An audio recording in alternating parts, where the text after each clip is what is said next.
Hey viewers, let's understand what was the case of Kedarnath Bhattacharya versus Gori Mohammed.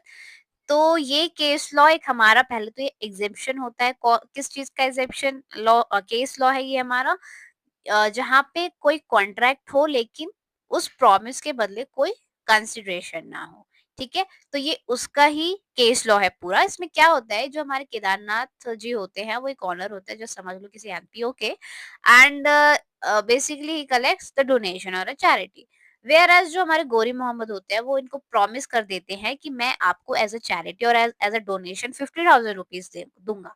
तो यहाँ पे ये जब बात हो जाती है कि वो चैरिटी हमें मिलने वाला है 15,000 का, तो यहाँ पे जो केदारनाथ जी होते हैं वो वहां पे एक टेम्पल कंस्ट्रक्शन का काम शुरू कर देते हैं। ठीक है, यहाँ पे काम शुरू करते हैं किस बेसिस पे कि हमें तो यहाँ से पैसा आने वाला है 15,000, तो वो हम यहाँ पे लगाएंगे, तो जब तक हमारा कंस्ट्रक्शन होता रहेगा। यानी कि जहां से एक प्रॉमिस मिला तो यहाँ से एक लाइबिलिटी अराइज हो गई। बट आफ्टर सम टाइम क्या होता है, जो गौरी मोहम्मद होता है वो रिफ्यूज कर देता है पे करने से। And what was his reason? Reason ये होता है कि why would I pay, there is no consideration for my promise. यानी कि जो वो पे करने वाला है 15,000, उसके बदले उसको क्या मिल रहा है ना, गौरी मोहम्मद को क्या मिल रहा है उस चैरिटी के बदले? कुछ नहीं मिल रहा है। तो उसका रीजन यही होता है कि मैं पे नहीं करूंगा 15,000 रुपीज। नाउ अब उसके प्रॉमिस के बेसिस पे ही एक लाइबिलिटी अराइज की गई है, and now he refuse to पे।